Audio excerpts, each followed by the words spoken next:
கர்த்தருடைய வார்த்தைக்கு நாம் செல்லுவோம். பிலமோன் 1ஆம் அதிகாரம் 6வது வசனம். பிலமோன் 1ஆம் அதிகாரம் 6வது வசனம்.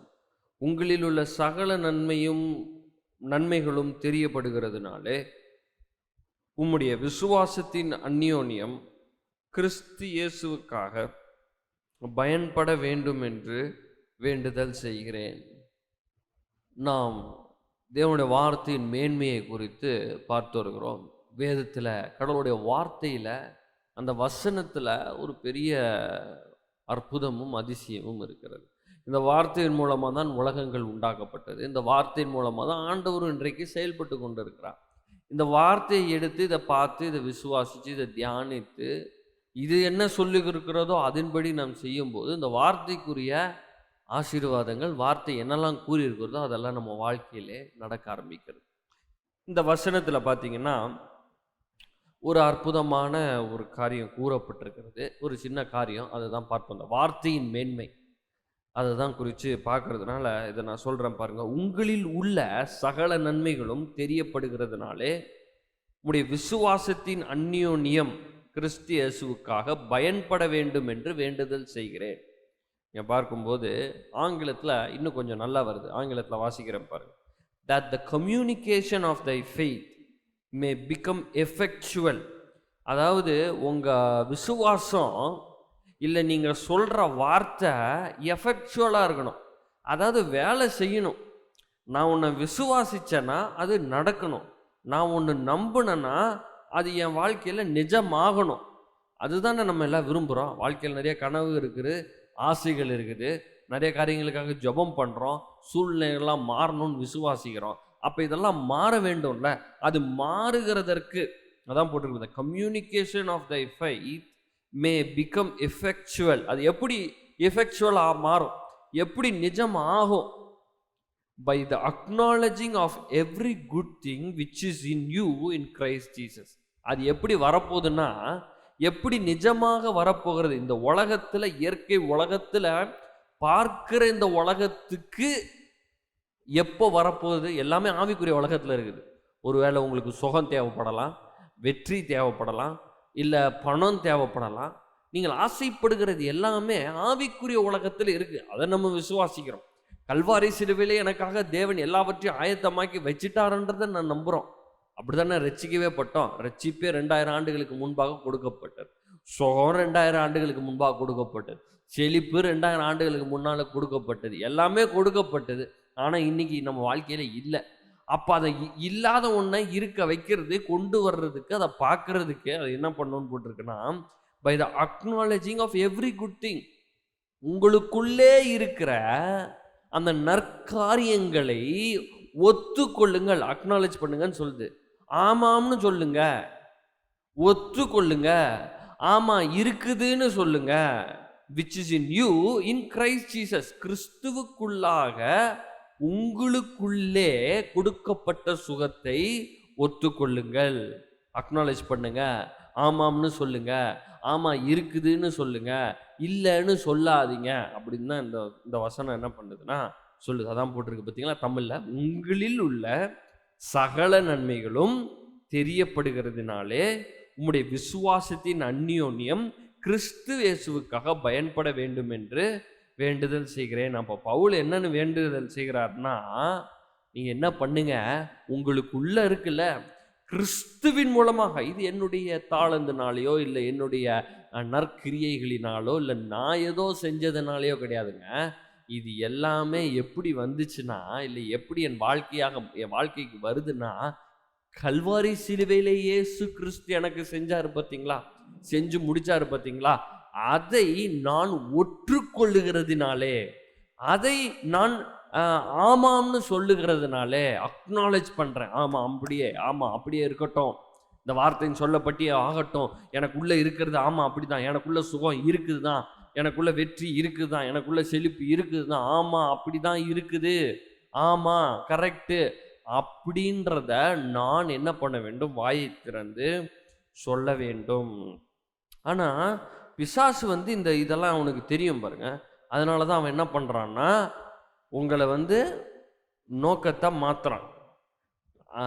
பிரச்சனைகளையும் போராட்டங்களையும் தோல்விகளையும் வாழ்க்கையில் நீங்கள் படுற கஷ்டங்களையும் உங்களுடைய கண்ணை திருப்பிவிட்டு மக்கள் உங்களை தப்பாக சொல்கிறாங்க பாருங்க, அதையெல்லாம் கேட்க வச்சு உங்களை மனம் முடிவாக்கி உங்களை ஒன்றும் இல்லாமல் ஆக்கிறதுக்கு நீங்கள் அக்னாலேஜ் பண்ணணும். நீங்கள் என்ன சொல்லணும்? நான் தோத்துட்டேன், என்னால் முடியாது, எனக்கு கஷ்டமாக இருக்குது, எனக்கு பலவீனமாக இருக்குது, எனக்கு வாழ்க்கையில் எதுவும் நடக்க மாட்டேங்குது அப்படின்றத நான் என் வாயை திறந்து சொல்லணும் பாருங்க. அதை தான் அவன் விரும்புகிறான்.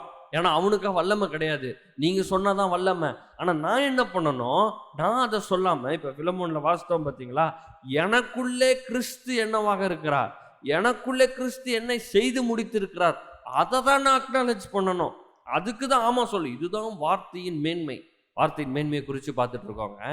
இந்த வார்த்தையின் மேன்மை எப்படின்னா, நீங்கள் உங்களுக்குள்ளே கிறிஸ்து என்னவாக இருக்கிறாரோ அதை சொல்லுங்கள். நான் சொன்னேன், நீங்கள் உங்களுக்குள்ளே கிறிஸ்துவுக்குள்ளே, கிறிஸ்து உங்களுக்குள்ளே இருப்பதினாலே நீங்கள் தேவனாக இந்த பூமியில் இருக்கிறீர்கள். You are God inside, man out side.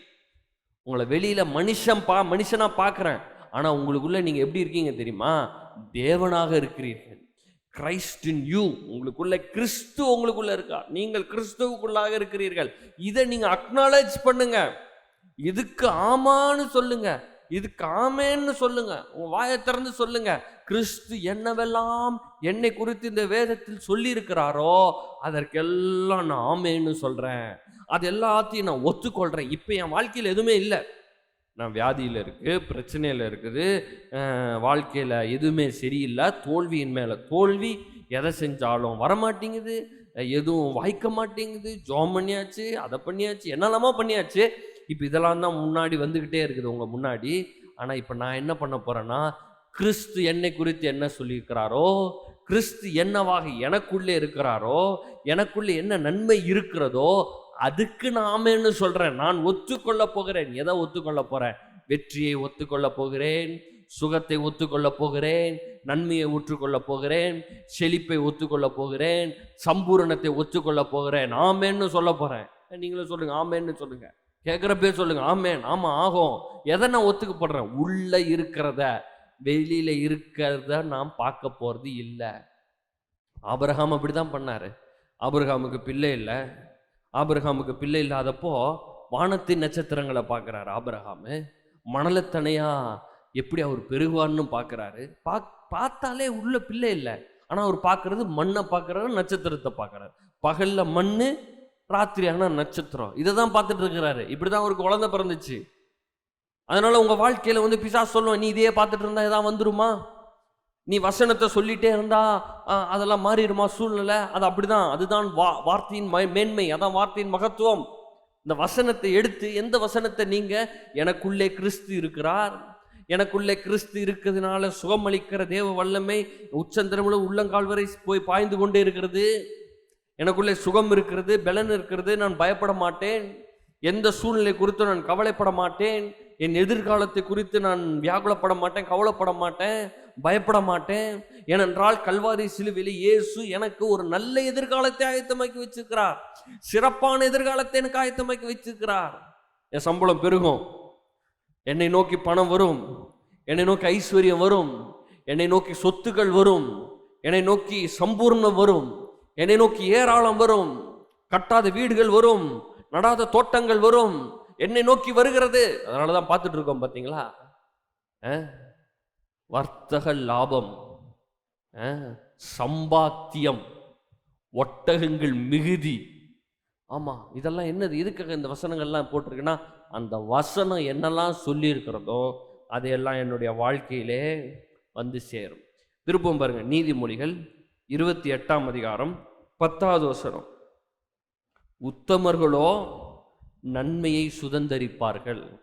ஆங்கிலத்தில் பார்க்கும்போது the blameless will inherit good. யார் blameless? யார் உத்தமர்? உத்தமமாக நடக்கிறவங்களா?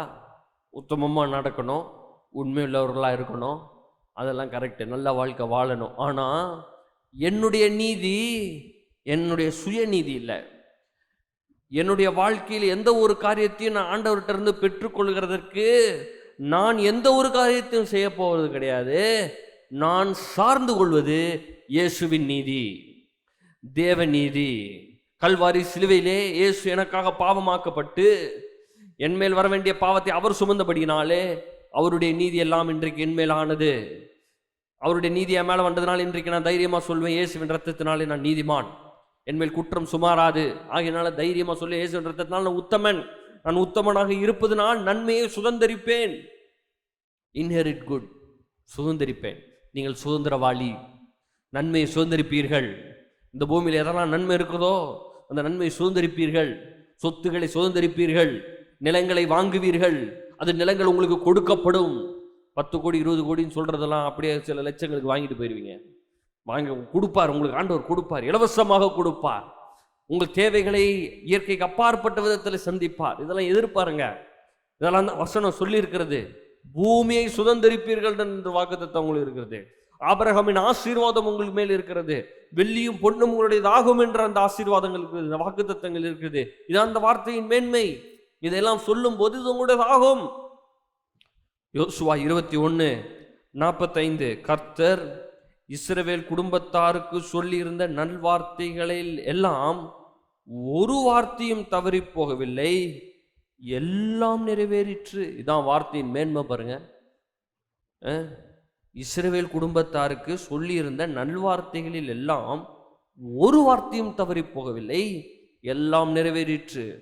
இன்னைக்கு நான் உங்களுக்கு சொல்றேன், அன்னைக்கு யோசுவாக்கு இஸ்ரவேல் ஜனங்களுக்கு எப்படி தேவன் வாக்குத்தத்தத்தை செய்து வாக்குத்தத்தம் பண்ணினபடியே பாலும் தேனும் ஓடுகிற நலம் விசாலமான தேசத்தை கொடுத்து, அவங்க கட்டாத வீடுகளுக்கு கொடுத்து, நடாத தோட்டத்தை கொடுத்து, சம்பூர்ணமா ஏராளத்திலையும் தாராளத்திலையும் வாழ வச்சாரோ, அதை போலவே உங்களுக்கு தேவன் கொடுத்த வாக்குத்தத்தங்களை எல்லாம் நிறைவேற்றுவார்.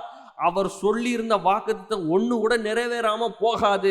இப்ப இன்னொன்னு சொல்றேன் பாருங்க, நீங்க உங்க வாயை திறந்து எதை அக்னாலேஜ் பண்றீங்க, நீங்க உங்க வாயை திறந்து எதை சொல்றீங்களோ அது நிறைவேறாமல் போகாது. உங்க வாயை திறந்து நான் சம்பூரணமாயிருப்பேன், நான் ஏழைகளுக்கு இறங்கி கொடுப்பேன், நான் கடன் கொடுப்பேன், கடன் வாங்காதிருப்பேன், இயற்கைக்கு அப்பாற்பட்ட விதத்தில் எனக்கு நன்மைகள் உண்டாகும், ஏராளம் உண்டாகும், நான் எண்ணி கூட பார்க்க முடியாத இடங்களிலிருந்து என் வாழ்க்கையில பணம் கொட்டும், நான் செல்வந்தனாக இருப்பேன், இந்த சமுதாயத்தில் உயர்ந்து இருப்பேன். இந்த வார்த்தைகள்லாம் எடுத்து நீங்க பேசுனீங்கன்னா அந்த கூறப்பட்ட எல்லா வார்த்தைகளிலும் ஒரு வார்த்தையும் தவறி போகாமல் எல்லாமே நிறைவேறும். ஆண்டவர் சொல்லி ஆண்டவருடைய வார்த்தைக்கு இருக்கிற அதே வெயிட், அதே மரியாதை, கண்ணம், அந்த பவர் உங்க வார்த்தைக்கும் இருக்கு. ஏன்னா நீங்க பேசுறதே அந்த கடவுளுடைய வார்த்தையை தான் எடுத்து பேசுறீங்க. அப்போ உங்க வாழ்க்கையில நீங்கள் எதையெல்லாம் விரும்புகிறீர்களோ, எதையெல்லாம் தீர்மானிக்கிறீர்களோ, எதெல்லாம் விரும்பி ஆசைப்படுறீங்களோ அது எல்லாவற்றையும் தேவன் உங்களுக்காக நிறைவேற்றுவார். ஏன்னா நீங்க பேசுறதே தேவனுடைய வார்த்தையை தான் எடுத்து பேசுறீங்க. உபாகமம் 26:11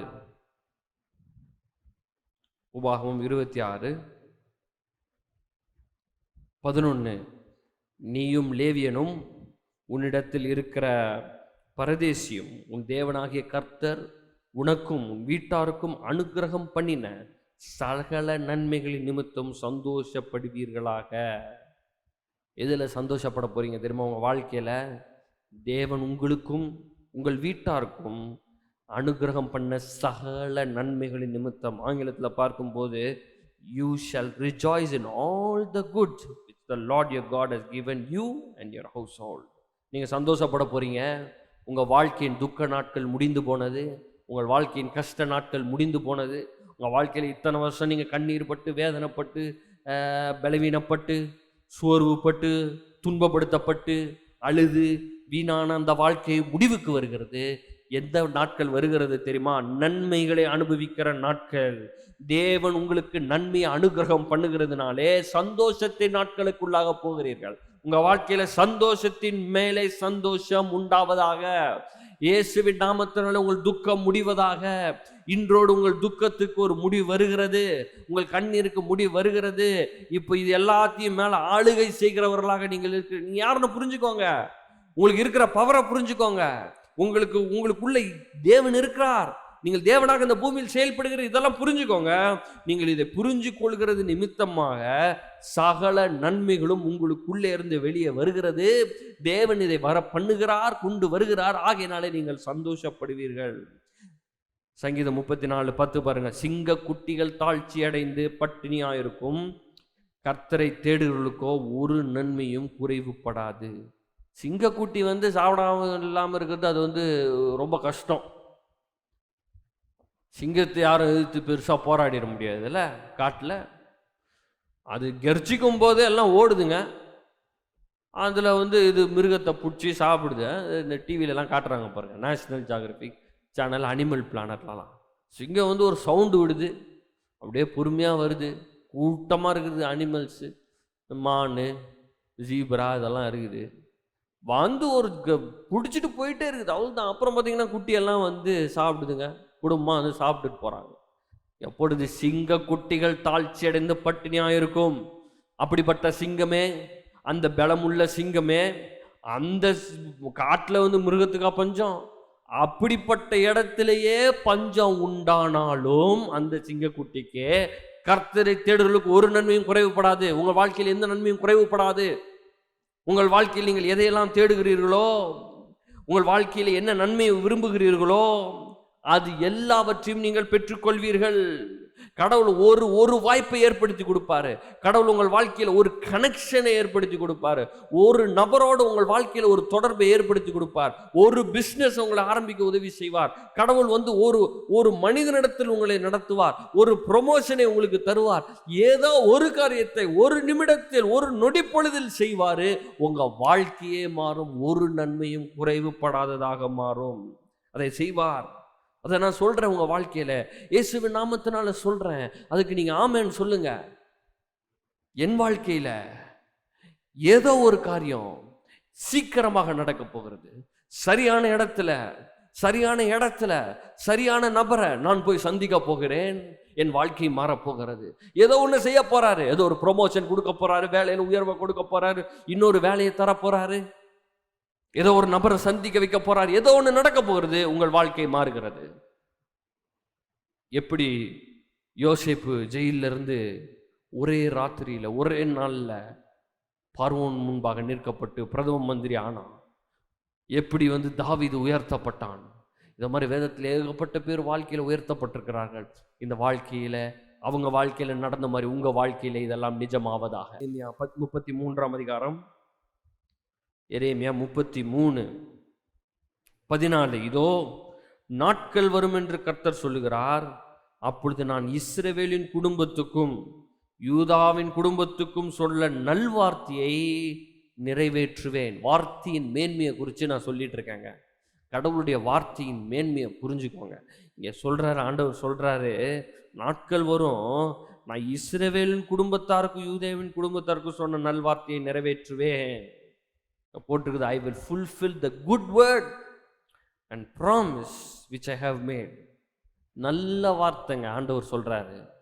மோசமான வார்த்தை கிடையாது, மோசமான திட்டம் கிடையாது, உங்க எதிர்காலத்துக்கு மோசமான எதிர்காலம் கிடையாதுங்க. உங்களை குறித்து நல்ல எதிர்காலத்தை வச்சுக்கிறார். உங்களை குறித்து நல்ல நோக்கத்தை வச்சுக்கிறார். ஆகையினால் இதை எதிர்பாருங்கள். இந்த வார்த்தையை கனப்படுத்துங்கள். இந்த வார்த்தையை எண்ணி பாருங்கள். தேவன் இந்த வேதத்தில் கூறப்பட்டிருக்கிற எல்லா நன்மைகளும் எல்லா வாக்கு தத்துவங்களும் உங்கள் வாழ்க்கையில நிறைவேறும்.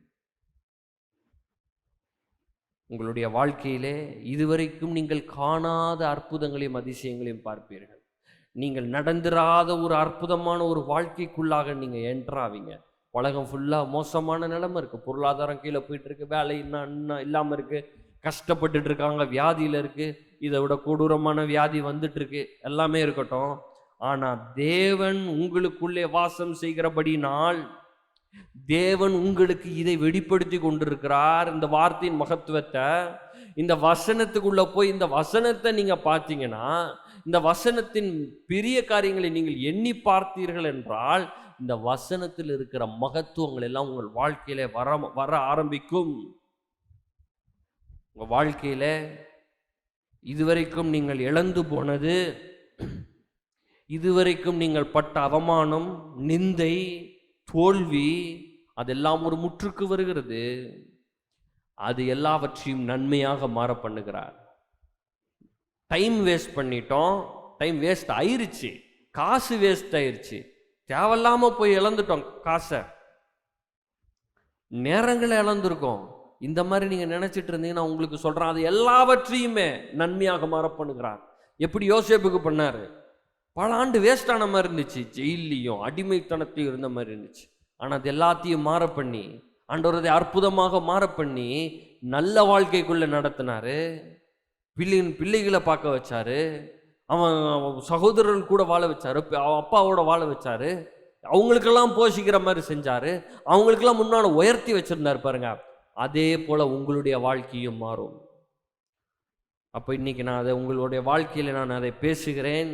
உங்கள் வாழ்க்கையில இன்று முதல் திறக்காத கதவுகள் எல்லாம் திறப்பதாக, ஆசீர்வாதங்கள் உண்டாவதாக, தயவு உண்டாவதாக, உங்களுக்கு ஆப்பர்ச்சுனிட்டிஸ் உண்டாவதாக. அடைக்கப்பட்ட கதவு, ஒருவேளை நீங்க யோசிச்சிருக்கலாம் 5 வருஷத்துக்கு முன்னாடி அந்த ஒரு வாய்ப்பு வந்துச்சுங்க, அந்த வாய்ப்பு இப்போ அந்த வாய்ப்பை மட்டும் விட்டுட்டேனே, அந்த வாய்ப்பை விடுங்க. அதை விட ரொம்ப சூப்பரான ஒரு வாய்ப்பை ஆண்டவர் உங்களுக்கு ஆயத்தம் பண்ணுகிறார். இந்த வாய்ப்பின் மூலமாக உங்கள் வாழ்க்கையில உங்கள் எதிர்காலமே செழித்தோங்க போகிறது.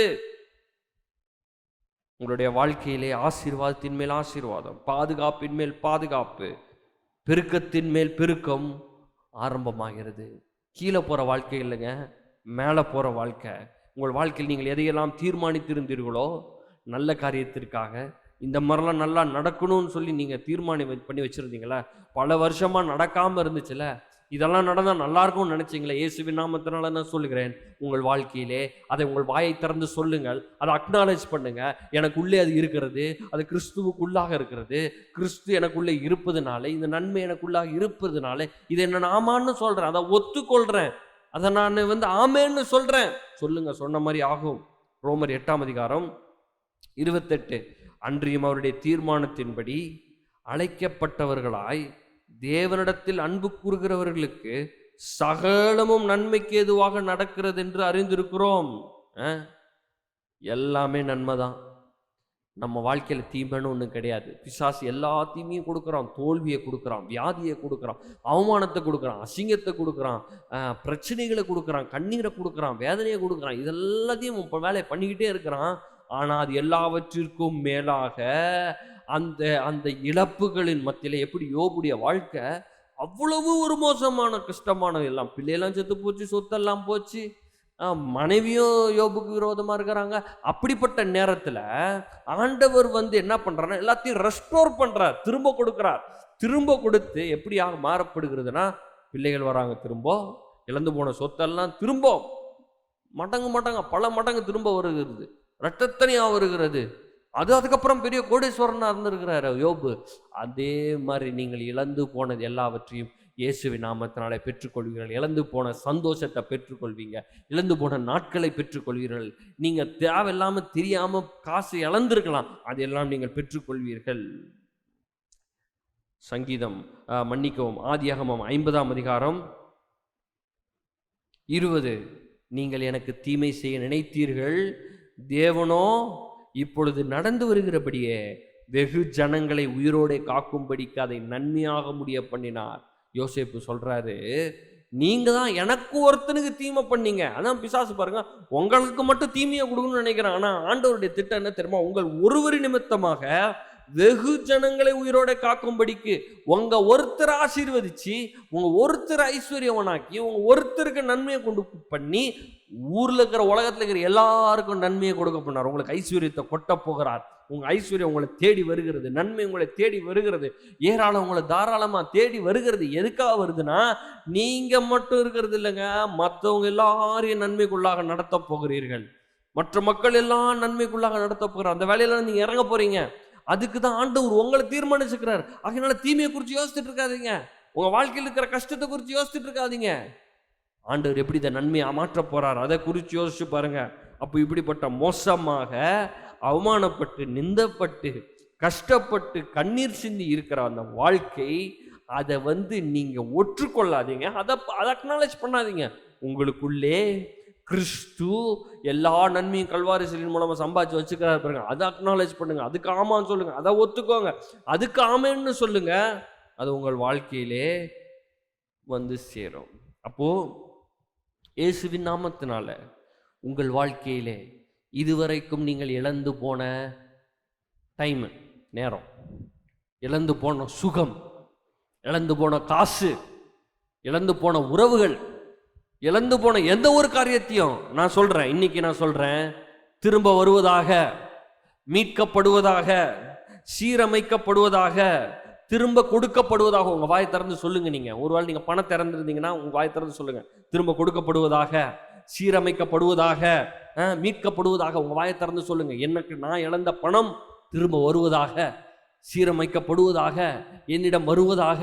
ஒருவேளை சந்தோஷத்தை இழந்திருக்கலாம், நிம்மதி இழந்திருக்கலாம், உறவுகளை இழந்திருக்கலாம். உங்க வாயை திறந்து சொல்லுங்க, திரும்ப வருவதாக, திரும்ப வருவதாக, கட்டப்படுவதாக, சீரமைக்கப்படுவதாக, மீட்கப்படுவதாக. உங்க வாயை திறந்து சொல்லுங்க. நீங்கள் சொன்னால் சொன்னபடி ஆகும். எதையுமே நீங்க இழக்க முடியாது. இழந்ததெல்லாம் அப்படியே வராதுங்க. இழந்து போயிட்டீங்கன்னா அது 7 மடங்கு திரும்ப வரணும். ஒருவேளை ஒரு ஒரு ஒரு ஒரு ஒரு 1000 ரூபா இழந்துட்டீங்கன்னு வச்சுக்கோங்க, 7 மடங்கு வரணும், 7000 ரூபா வரணும். உங்களுக்கு கணக்கு போட்டுக்கோங்க. உங்க வாழ்க்கையில் எவ்வளோ இழந்திருக்கீங்க? நேரத்தை இழந்திருக்கீங்களா? மற்ற மனிதர்கள் துன்பப்படுத்த நிமித்தமா உட்காந்து நேரத்தை செலவு செஞ்சு உட்காந்து அழுதுகிட்டு வியாகுலப்பட்டு உட்காந்துட்டு இருக்கீங்களா? அதெல்லாம் தூக்கி போடுங்க. 7 மடங்கு சந்தோஷம் உங்கள் வாழ்க்கையில் உண்டாவதாக, 7 மடங்கு நிம்மதி உண்டாவதாக, 7 மடங்கு பணம் உண்டாவதாக. எங்கேயோ கடனை வாங்கியாச்சு, தேவையில்லாம எங்கேயோ ஏமாந்தாச்சு, ஏதோ திருத்தனம் பண்ணி ஏமாத்திட்டான் உங்களை, உங்களுக்கே தெரியல. ஆனா அதுக்கு பின்னாடி ஒருத்தருக்கு அவன் தான் பிசாசு. ஒரு ஊழியக்காரர் இப்படிதான் பாருங்க, அவரோட ஆண்டவர் கொடுத்த சத்தியங்கள் எல்லாம் உட்காந்து எழுதிருக்கிறாரு புக்கா. காசு ஆண்டவர் கொடுத்துருக்கிறாரு, இதை புக்கா போடலான்னு சொல்லிட்டு ஒரு பிரிண்டரு கிட்ட போயிட்டு இதெல்லாம் பண்ணி கொடுங்கன்னு எல்லாம் ரெடி பண்ணி காசை வாங்கிட்டான். ஊரை விட்டு ஓட்டானோ. ஊருக்கு மனங்கஷ்டம், அவ்வளோ கஷ்டம். என்னடா இருந்த காசெல்லாம் போச்சு, இவ்வளோ ஆண்டவர் அற்புதமான சத்தியங்களை கொடுத்தாரு, இப்படி ஆகி போயிடுச்சு அப்படின்னு. அப்புறமா அவன் கண்டுபிடிச்சாரு. ஆண்டவர் சொல்றாரு, திருடினவன் அந்த மனுஷன் கிடையாது, அவனுக்கு என்ன கஷ்டமோ காசை தூக்கிட்டு ஓட்டான், பின்னாடி சத்ரு இருக்கான் பாரு. அவர் சொன்னாராம் வாயை திறந்து, இயேசுவின் நாமத்தினால திருடனே நீ, உன்னை நான் கண்டுபிடிச்சிட்டேன், நீ எனக்கு 7 மடங்கு கொடுக்க வேண்டும். அந்த வசனத்தை நான் வாசித்து காட்டுறேன். இப்போ 7 மடங்கு நீ எனக்கு கொடுக்கணும், திரும்ப 7 மடங்கு கொண்டு வந்து வையின்னு அவர் சொல்றாரு. ஒரே வருஷத்துல, அந்த வருஷத்திலே அவருடைய ஊழியத்துக்கு இத்தனை வருஷம் வராத பணம் கரெக்டா எக்ஸாக்டா 7 மடங்குக்கு மேல வந்திருக்குன்ற. ஒருவேளை உதாரணத்துக்கு சொல்றேன், ஒரு ஒரு ஒரு 10 கோடி ரூபா அவருக்கு வருதுன்னு வச்சுக்கோங்களேன் வருஷத்துக்கு. அவர் சொல்றாரு, அந்த வருஷம் எனக்கு 70 கோடி ரூபா வந்துருக்குன்ற. 7 மடங்கு அதிகம். உங்கள் வாழ்க்கையில் நான் சொல்கிறேன், அதை சொல்லுங்கள். உங்கள் வாயை திறந்து சொல்லுங்கள். காசு இழந்திருந்தீங்கன்னா சொல்லுங்கள், 7 மடங்கு நான் இழந்த பணம் சேருவதாக. வாசிப்போம் பாருங்க, யோவேல் 2:25. நான் உங்களிடத்தில் அனுப்பின என் பெரிய சேனையாகிய வெட்டி கிளிகளும் பச்சை கிளிகளும் முசுக்கட்டை பூச்சிகளும் பச்சை புழுக்களும் பட்சித்த வருஷங்களின் விளைவை உங்களுக்கு திரும்ப அளிப்பேன். ஆண்டவர் சொல்றாரு, இந்த வெட்டி கிளி, இந்த பச்சை கிளி, இந்த முசுக்கட்டை பூச்சி, பச்சை புழு எல்லாம் அரிச்சு ஒண்ணுலாம் ஆக்கிறது, விளைச்சலாம் ஒண்ணுலாம் ஆக்கிறது, உங்க சம்பாத்தியத்தை பிடுங்கிட்டு போயிருது. காசெல்லாம் சம்பாதிக்கிறோம், ஆனா அப்போ ஏதோ ஓட்ட பாக்கெட்ல போடுற மாதிரி காசு போய்கிட்டே இருக்குது. எங்க போகுதுன்னே தெரியல. காசெல்லாம் பேங்க்ல இன்னும் அப்படி ஒன்றும் காசு இருக்கிற மாதிரியே இல்லை, பாக்கெட்லயும் காசு இருக்கிற மாதிரி இல்லை, காசு போகிட்டே இருக்குது, எங்க போகுதுன்னே தெரியல. ஆண்டவர் சொல்றாரு, இத்தனை வருஷமா இழந்து போனல, நான் என்ன பண்றேன் பாரு, உனக்கு திரும்ப அளிப்பேன், உனக்கு நான் திரும்ப அளிப்பேன். போட்டுருக்குது பாருங்க, பட்சித்த வருஷங்களின் விளைவை உங்களுக்கு திரும்ப அளிப்பேன்னு சொல்றாரு ஆண்டவர். உங்களுக்கு பட்சித்து போயிடுச்சு, ஏமாந்து போயிட்டீங்க. ஒருவேளை உங்களுக்கு வேலையில ப்ரொமோஷனை கட் பண்ணி இருக்கலாம் இவனுங்க. ஒரு ஒரு சம்பவத்தை படித்தேன் பாருங்க. 6 வருஷமா ஒரு அம்மாவுக்கு ஒரு இடத்துல வேலை பார்க்குற இடத்துல, கவர்மெண்ட் இடத்துல ப்ரொமோஷனே கொடுக்கலையா. 6 வருஷமா ப்ரொமோஷன் கொடுக்கல, சம்பள உயர்வு இருக்கல. ஒரே நாள் ஒரு அந்த ஆஃபீஸர் ஃபோன் பண்ணுறான், உனக்கு எப்படி நடந்துச்சுன்னு தெரியல, 6 வருஷம் உனக்கு ப்ரொமோஷன் போட்டு வர வேண்டிய சம்பளத்தை நான் இன்னைக்கு ரிலீஸ் பண்றேன், ப்ரொமோஷனும் உனக்கு கொடுக்குறேன். ஒரே நாள்ல நடந்தது. இயேசுவின் நாமத்தினால் உங்கள் வாழ்க்கையில் இது நடப்பதாக, இது நிஜமாவதாக. எத்தனையோ ஆண்டுகளா வராமல் இருந்த பணம் இயேசுவின் நாமத்தினாலே இந்த ஆண்டு உங்களுக்கு வருவதாக, இன்றையிலிருந்து வருவதாக, உங்கள் வாழ்க்கை சாட்சியாக மாறுவதாக. நீங்கள் இழந்து போனதெல்லாம் வரட்டும், திரும்ப வரட்டும். இழந்து போன சுகம் வரட்டும், இழந்து போன பணம் வரட்டும், இழந்து போன ப்ரொமோஷன் வரட்டும். நீங்கள் ஏதோ ஒரு ஆப்பர்ச்சுனிட்டியை, ஒரு வாய்ப்பை இழந்து போய், ஐயோ 5 வருஷத்துக்கு முன்னாடி, போன வருஷம், 2 வருஷம், 10 வருஷத்துக்கு முன்னாடி இந்த வாய்ப்பை பயன்படுத்தியிருந்தா என் வாழ்க்கை நல்லா இருக்கும் நீங்கள் நினைச்சிட்டு இருக்கீங்கல்ல. இந்த இடத்துல போய் இன்வெஸ்ட் பண்ணியிருந்தா இதெல்லாம் வந்திருக்குமே நினைச்சிருக்கீங்களா? இயேசுவின் நாமத்தினால சொல்றேன், அது எல்லாம் திரும்ப வருகிறது. ஆண்டவர் நம்ம பட்சத்தில் இருக்கிறாருங்க. ஏதோ 10 வருஷத்துக்கு முன்னாடி, 20 வருஷத்துக்கு முன்னாடி அந்த வாய்ப்பு இருந்திருந்தா நல்லா இருந்திருக்கும்னு ஆண்டவரும் சொல்றாரா? நீ அந்த வாய்ப்பை விட்டா நான் என்ன பண்றது? நான் தான் உனக்கு அனுப்பிச்சு கொடுத்தேன், அந்த வாய்ப்பை விட்டுட்டேன், இதுக்கு மேல நான் என்ன பண்றதுன்னு சொல்றவர் கிடையாதுங்க. திரும்ப திரும்ப உங்களுக்கு வாய்ப்பை தருகிறவர். இப்ப வருது உங்களுக்கு வாய்ப்பு. 26 பாருங்க. நீங்கள் சம்பூர்ணமாய் சாப்பிட்டு திருப்தி அடைந்து உங்களை அதிசயமாய் நடத்தி வந்த உங்கள் தேவனாகிய கர்த்தருடைய நாமத்தை துதிப்பீர்கள். என் ஜனங்கள் ஒருபோதும் வெட்கப்பட்டு போவதில்லை. உங்க வாழ்க்கையில நீங்க வெட்கப்பட்டு போயிருக்கலாம், அவமானப்பட்டு இருக்கலாம், ஒன்னும் இல்லாம இருக்கலாம், கஷ்டப்பட்டு வேதனை அடைஞ்சிருக்கலாம். அதெல்லாம் முடிகிறது. இப்ப நீங்க சம்பூர்ணமா சாப்பிட போறீங்க, திருப்தி அடைய போறீங்க. நீங்க இப்ப என்ன பண்ண போறீங்க? ஆண்டவருடைய நாமத்தை துதிக்க போறீங்க. ஏன்னா உங்களுக்கு அதிசயத்தை செய்ய போறார், அற்புதத்தை செய்ய போறார், நன்மையை செய்ய போறார். எந்த வழியெல்லாம் உங்களை உயர்த்த முடியுமோ அந்த வழியில உயர்த்த போறார். சரியான நபர்களிடத்தில் உங்களை நடத்த போறார். சரியான இடத்துக்கு உங்களை கொண்டு போய் சேர்க்க போகிறார். உங்களுக்கு வீடுகளை தரப்போறார், நிலங்களை தரப்போறார், பொருட்களை தரப்போறார், ஆஸ்தியை தரப்போறாரு, அந்தஸ்து தரப்போறாரு, செல்வத்தை தரப்போறாரு. எதற்காக தெரியுமா? நீங்க இழந்ததெல்லாம் அவ்வளோ இழந்திருக்கீங்க. 400 வருஷம் எகிப்துல இஸ்ரவேல் ஜனங்களை அடிமைப்படுத்தி ஒண்ணுமில்லாமலாக்கி கஷ்டப்பட்டு வச்சாங்க. வெளியே வர்றப்ப எப்படி வந்தாங்க தெரியுமா? 30 லட்சம் பேர் வெள்ளி உடைமைகளும் பொண்ணு உடைமைகளும், வெள்ளியும் பொன்னியும் மிகுந்த ஆஸ்தி அந்தஸ்தோட வந்தாங்க. அதை போலவே நீங்கள் வெளியே வருகிறீர்கள். உங்கள் கஷ்டத்திலிருந்து வெளியே வருகிறீர்கள். உங்கள் கடன்ல இருந்து வெளியே வரீங்க. கடன்ல வட்டி செலுத்தி வாங்கின சம்பளத்தெல்லாம் கடனுக்கு செலுத்தி உங்க வாழ்க்கையில நீங்கள் கஷ்டப்பட்டு இருக்கிறீர்கள். அது முடிவுக்கு வருகிறது. அதை திரும்ப பெற்றுக்கொள்வீர்கள். நீங்க சொல்லுங்க வாயை திறந்து, திரும்ப வா, என்னண்டே வா, மீட்கப்படுவீராக, பணம் என்னிடத்தில் வருவதாக, திரும்ப கிடைப்பதாக, என்னிடம் வருவதாக, நான் இழந்து போனது எல்லாம் 7 மடங்கு வருவதாக. இழந்து போனது வந்தாலே பெருசு. நான் இழந்து போனது 100 ரூபா, இழந்து போனது 100 ரூபா வந்தாலே ஆண்டவருக்கு கோடி சோத்திரம்.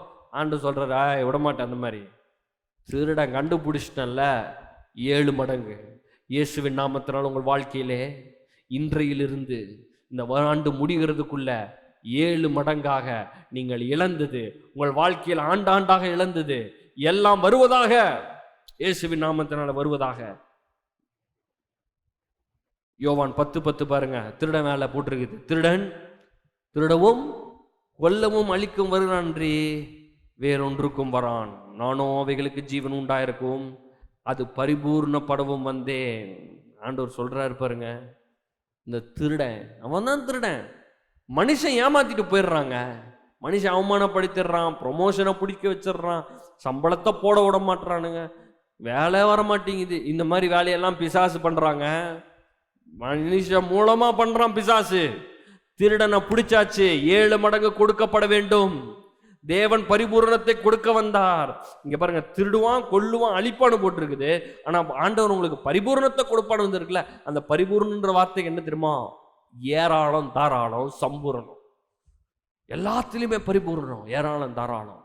எதெல்லாம் இழந்தீங்க அது எல்லாவற்றையும் 7 மடங்காக நீங்கள் பெற்றுக்கொள்வீர்கள். உங்களுடைய வாழ்க்கையிலே என்னத்தையெல்லாம் இழந்தீங்க? எந்தெந்த காரியத்தை இழந்தீங்க? அடையாளத்தை இழந்தீங்களா? வம்சமா உங்களுடைய சொத்துக்களை பறிபோயிருக்கீங்களா? காசு இழந்தீங்களா? சந்ததியா உங்க வாழ்க்கையில் அவமானப்பட்டிருக்கிறீங்களா? உங்க எதிர்காலத்தையே இழந்து உங்க எதிர்காலமே கேள்விக்குறியாகிற ஒரு நிலைக்கு போய் அவமானப்பட்டு காசெல்லாம் இழந்து போய் நிற்கிறீங்களா? உங்க லட்சியமே ஒன்றும் இல்லாம போன ஒரு நிலைமையில நீங்க போய் நிற்கிறீங்களா? உங்க அதிகாரம் எல்லாம் பிடுங்கி போய் உங்களை ஒரு பொருட்டாவே எண்ணாத ஒரு இடத்துல நிற்கிறீங்களா? நான் சொல்லுகிறேன், அது எல்லாம் திரும்ப வருகிறது. 7 மடங்கு அடையாளம் வருகிறது. 7 மடங்கு வம்சம் வம்சமா இழந்த நன்மைகள் வருகிறது, சொத்துக்கள் வருகிறது, வீடுகள் வருகிறது, நிலங்கள் வருகிறது, பணம் வருகிறது. 7 மடங்கு உங்களுடைய வாழ்க்கையின் லட்சியங்கள் எல்லாம் துரிதமாக அந்த எல்லையை போய் அடைவீர்கள். 7 மடங்கு உங்கள் அதிகாரம் கொடுக்கப்படுகிறது. 7 மடங்கு சுகம் உண்டாகிறது, நீடிய வாழ்வு உண்டாகிறது, சம்பூரணம் உண்டாகிறது. இந்த வசனம் பாருங்க, நீதிமொழிகள் 6:31. அவன் கண்டுபிடிக்கப்பட்டால் 7 மடங்கு கொடுத்து தீர வேண்டும். தன் வீட்டில் உள்ள பொருட்களை எல்லாம் கொடுக்க வேண்டியதாகும். திருடன் திருடித்தான் பார்த்தீங்களா? திருடனை கண்டுபிடிச்சோன்னா என்ன ஆகும்னு சொல்றேன் பாருங்க. அவன் கண்டுபிடிக்கப்பட்டால் 7 மடங்கு கொடுத்து தீர. இது வந்து பிரமாணம். It's a law. இது பிரமாணம். இது அப்படித்தான் ஆண்டவருடைய வார்த்தையில் எழுதியிருக்குங்க. சும்மா ஏதோ எடுத்து வாசிக்கல. என் வாழ்க்கையில இருந்து ஏதாவது திருடு போச்சு 7 மடங்கு வரணும். அதான் போட்டிருக்கு. கண்டுபிடிக்கப்பட்டால் 7 மடங்கு கொடுத்து தீர வேண்டும். தன் வீட்டில் உள்ள பொருள்களை எல்லாம் கொடுக்க வேண்டியதாகும். பிசாசு அவன் கிட்ட இருக்கிறது எல்லாத்தையும் எனக்கு கொண்டு வந்து தரணும். திருடினது மகா பெரிய தப்பு. என் கிட்ட இருந்து எனக்கு என் வாழ்க்கையில நஷ்டமாக்கினது, பொருள் சேதம் பண்ணது, சந்தோஷத்தை கெடுத்தது, கஷ்டத்தை உண்டாக்குனது, அவமானப்படுத்தது, நிந்த பண்ணது, கடன்ல போய் சிக்க வச்சு எல்லாம் இந்த பிசாசு பண்ணவால் தான். 7 மடங்கு எனக்கு திரும்ப கொடுக்க வேண்டும். ஆகையினால இன்னைக்கு நான் சொல்றேன், இயற்கைக்கு அப்பாற்பட்ட விதத்திலே உங்கள் வாழ்க்கையிலே நீங்கள் இழந்து போனது எல்லாம் சீரமைக்கப்படுவதாக, திரும்ப வருவதாக, மீட்கப்படுவதாக, உங்கள் சொத்துக்கள் மீட்கப்படுவதாக, உங்களுடைய பணம் மீட்கப்படுவதாக, நீங்கள் இழந்து போனதெல்லாம் 7 மடங்கு திரும்ப வருவதாக இன்னைக்கு ஆரம்பிக்கிட்டோம். இயேசுவின் நாமத்தினால் ஆரம்பிக்கிட்டோம். ஆமென்னு சொல்லுங்க, வருவதாகன்னு சொல்லுங்க, அதை எழுதி வைங்க, அதை எழுதி வச்சு வாசிங்க. நான் இழந்து போனது இது 7 மடங்கு இவ்வளவு வர வேண்டும், வருவதாக, மீட்கப்படுவதாக, கொடுக்கப்படுவதாக, என்னண்டை வருவதாக. இயேசு அந்த வேலையில தாங்க இருந்தாரு. 3.5 வருஷம்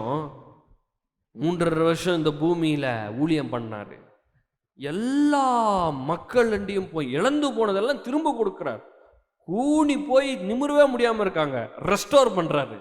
முதுகு நிமிர்ந்துருச்சு, கை சூம்பி போயிருக்குது, நீட்ட சொன்னாரு, ரெஸ்டோர் ஆயிடுச்சு, கை ரெஸ்டோர் ஆயிடுச்சு.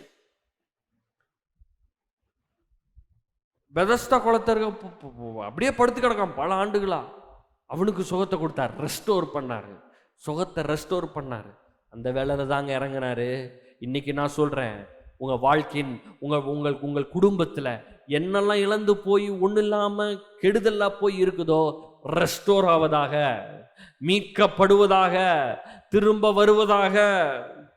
3 யோவான் 1:2 பாருங்க, பிரியமானவனே, உன் ஆத்துமா வாழ்கிறது போல நீ எல்லாவற்றிலும் வாழ்ந்து சுகமாயிருக்கும்படி வேண்டுகிறேன். உங்க வாழ்க்கையில என்ன இருக்குன்றத நம்ம பார்க்கணும்.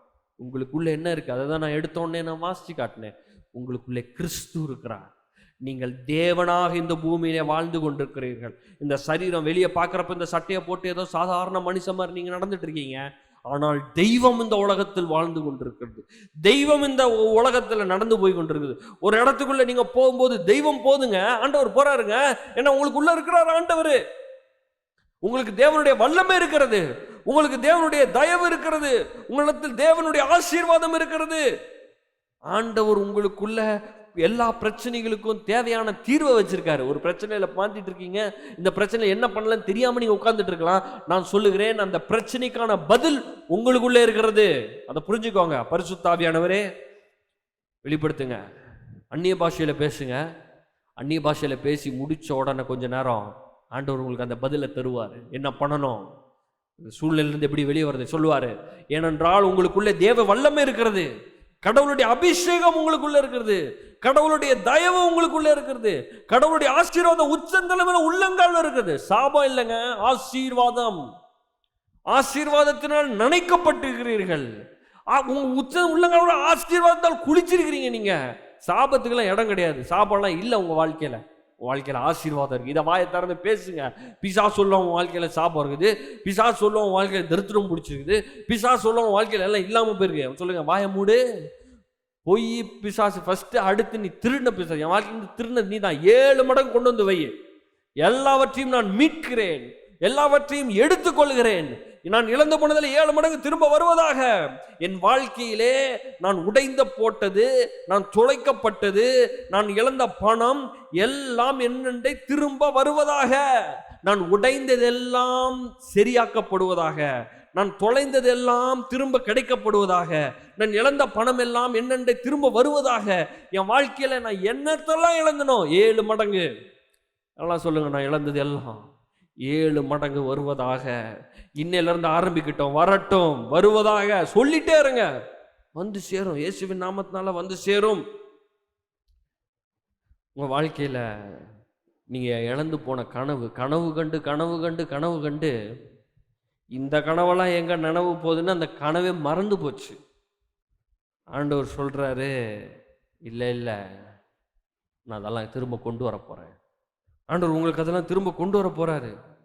உங்க வாழ்க்கையில் இதை பேச ஆரம்பிங்க. இன்னையில இருந்து தொடர்ந்து இதே பேசிட்டே இருங்க. டெய்லி இதை பேசுங்க, எழுதி வச்சு பேசுங்க. திருடுனா 7 மடங்கு எனக்கு கொண்டு வந்து தரணும்னு சொல்லியிருக்குது. ஆகையினால இன்றைக்கு நான் சொல்லுகிறேன், என் வாழ்க்கையில எதெல்லாம் நான் இழந்தனோ அதெல்லாம் இயேசுவின் நாமத்தினாலே 7 மடங்கு என்னண்டே வந்து சேருவதாக. சுகம் 7 மடங்கு என் வாழ்க்கையில வந்து சேரட்டும். சமாதானம் 7 மடங்கு என் வாழ்க்கையில வரட்டும். பொருளாதாரம் 7 மடங்கு வரட்டும். ஒருவேளை வீடை இழந்துட்டீங்களா? வீடு வாங்கணும்னு நினைச்சு, நிலம் வாங்கணும்னு நினைச்சு, இந்த சொத்தை வாங்கணும்னு நினைச்சு அது வாய்க்கவே மாட்டேங்குது, வாங்கவே முடியாமச்சா, அதை விட சூப்பரா 7 மடங்கு சூப்பரா உங்க வீடு வரட்டும். 7 மடங்கு சூப்பரா நிலம் வரட்டும். சம்பளத்தை உயர்த்தவே மாட்டாங்க, இன்கிரிமெண்ட் போட மாட்டாங்க, ப்ரொமோஷன் கொடுக்க மாட்டாங்க. ஒருவேளை ஒரு நல்ல வேலையை நீங்க மிஸ் பண்ணியிருக்கலாம். இப்ப நீங்க பாக்குறத விட 7 மடங்கு சூப்பரான வேலை கிடைக்கட்டும். 7 மடங்கு உங்களுக்கு சம்பளம் உயரட்டும். உங்களுடைய பிசினஸ்ல ஒருவேளை உங்களுக்கு வந்து சம்பாத்தியம் கம்மியா இருக்கலாம் இந்த நாட்கள்ல, இந்த கடினமான நாட்கள்ல. நான் சொல்றேன், இன்னையில இருந்து உங்களுடைய சம்பாத்தியம், உங்களுடைய வருமானம் 7 மடங்கு உயர்வதாக. இதை சொல்லுங்க வாயை திறந்து. ஆனா சொல்றாரு, உன் வாழ்க்கையில என்னை நீ துதிக்கிற மாதிரி உன் வாழ்க்கையை நான் மாத்த போறேன், நன்றி செலுத்துற மாதிரி மாத்த போறேன் அப்படின்னு சொல்றாருல. நான் என்ன பண்ணணும் தெரியுமா? இப்பவே முன்கூட்டி, ஆண்டவரே 7 மடங்கு எனக்கு எல்லாம் நீ திருப்புகிறதற்காக நன்றி, 7 மடங்கு சந்தோஷம் வர்றதற்காக நன்றி, 7 மடங்கு எனக்கு சம்பாத்தியம் வர்றதுக்காக நன்றி. ஏங்க, உங்க வாழ்க்கையில ஒரு 10,000 ரூபாய் சம்பாதிக்கிறீங்கன்னு வச்சுக்கோங்களேன் மாசம். நான் சொல்றேன், இன்னையில இருந்து உங்க மாச சம்பளம் 70,000 ரூபான்றேன். எப்படி இருக்குது? 10,000 ரூபாய் இன்னும் ஒரு கூட்டு போய் 20,000 ரூபாய் கொடுத்தாலே ஓகே தான். டபுள் ஆனாலே போதும். ஆண்டவர் சொல்றாரு, டபுள் இல்லப்பா 7 மடங்கு. அப்ப நம்ம எவ்வளவு சந்தோஷப்படுவோம். இன்னைக்கே சந்தோஷப்படுங்க. அதுதான் ஆண்டவர் சொல்றாரு. இதான் வார்த்தையின் மேன்மை. நான் இழந்து போயிட்டேன், அதனாலதான் பாருங்க, மற்றவங்கெல்லாம் ஒருவேளை உங்களுடைய உறவினர்களோ உங்களுடைய நண்பர்களோ உங்களை விட இன்னும் நிறைய படிச்சு அவங்க வாழ்க்கையில உயர்ந்திருக்கலாம், உங்களை விட பெரிய வீடை கட்டியிருக்கலாம், உங்களோட ரொம்ப பெரிய ஆளாயிட்டு இருக்கலாம், இல்லை வெளிநாட்டுக்கு போய் ஏதோ பண்ணிட்டு இருக்கலாம்.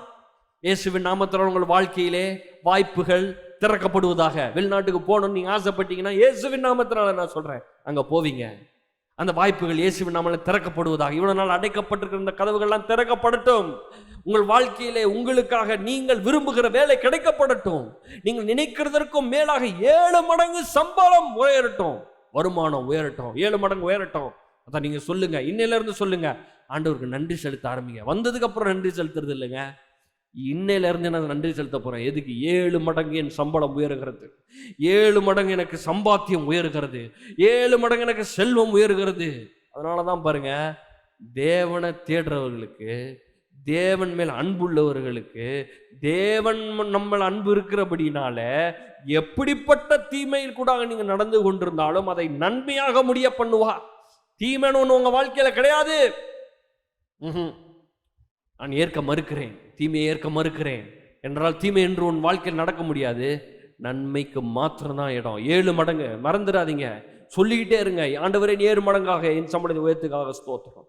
ஆண்டவர் 7 மடங்கு எனக்கு சுகத்தை கொடுக்கறதுக்காக நன்றி. 7 மடங்காக எனக்கு நேரம், இழந்து போன நேரம் எல்லாம் திரும்பி வந்தாலே பெருசு. ஆண்டவர் சொல்றாரு, இழந்து போன ஒருவேளை 2 வருஷம் நீங்க வேஸ்ட் பண்ணேன்னு யோசிச்சுட்டு இருக்கலாம். இந்த 2 வருஷத்தை நம்ம இதா பண்ணிருக்கலாமே, ஐயோ 10 வருஷம் வேஸ்ட் ஆகி போயிடுச்சு. ஆண்டவர் சொல்றாரு, 70 வருஷம் உன் கையில இருந்துச்சுன்னா நீ என்னெல்லாம் செய்வ, அந்த 70 வருஷத்துக்கு நான் உனக்கு தரேன். 70 வருஷத்துல நீ சம்பாதிக்கக்கூடியதை நான் உனக்கு தரேன். ஒருவேளை நீங்க 10 வருஷத்தை இழந்துட்டேன், 10 வருஷத்துல நான் வேஸ்ட் பண்ணிட்டேன், 10 வருஷத்துல நான் இவ்வளவு சம்பாதிச்சிருக்கலாம், ஒரு 2 லட்சம் 3 லட்சமா சேர்த்து வச்சுக்கலாம். ஆண்டவர் சொல்றாரு, அது 7 மடங்கு நான் உனக்கு தரேன். நன்றி செலுத்துங்க. ஆண்டவரே எனக்கு நன்றி, ஆண்டவரே உமக்கு நன்றி, 7 மடங்கு எனக்கு வருகிறதற்காக ஸ்தோத்திரம். எல்லாரும் சொல்லுவோம், வெற்றி நிச்சயம், சுகம் என்னாலும், செழிப்பு எப்போதும். திரும்ப சொல்லுவோம், வெற்றி நிச்சயம், சுகம் என்னாலும், செழிப்பு எப்போதும். நான் ஜெபம் பண்ணுவோம். பிதாவே, இயேசுவின் நாமத்தினால உமக்கு நன்றி.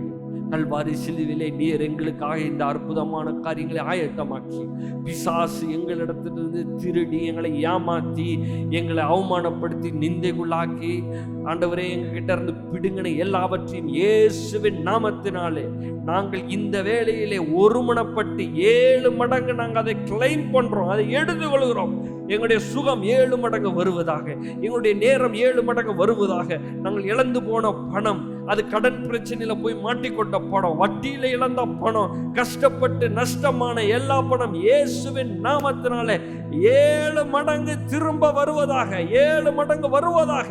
இதை கேட்டுக்கொண்டிருக்கிற ஒவ்வொருடைய வாழ்க்கையிலும் வருமானங்கள் 7 மடங்கு பெருகுவதாக, இவர்களுக்கு 7 மடங்கு சொத்துக்கள் உண்டாவதாக, 7 மடங்கு ஐஸ்வர்யம் உண்டாவதாக. எதையெல்லாம் இழந்துட்டேன், இதெல்லாம் இழந்து போயாச்சு நினைச்சிட்டு இருக்காங்களோ அவங்களுடைய வாழ்க்கையில எல்லாம் 7 மடங்கு கொடுக்கப்படுவதாக. பரிசுத்த ஆவியானவருடைய வார்த்தையை நீர் உறுதிப்படுத்துகிறார். நீர் சொன்ன வார்த்தையை உடைய செயலினால உறுதிப்படுத்து. உடைய வார்த்தை சத்தியம், சொன்னபடியே நீ செய்ய விசுவாசித்து உமக்கு நாங்கள் நன்றி செலுத்தும். வார்த்தைக்காக ஸ்தோத்திரம். ஒருவருக்கு எல்லா துதி கடமையும் செலுத்தும். இயேசுவின் நாமத்தில் பிதாவே.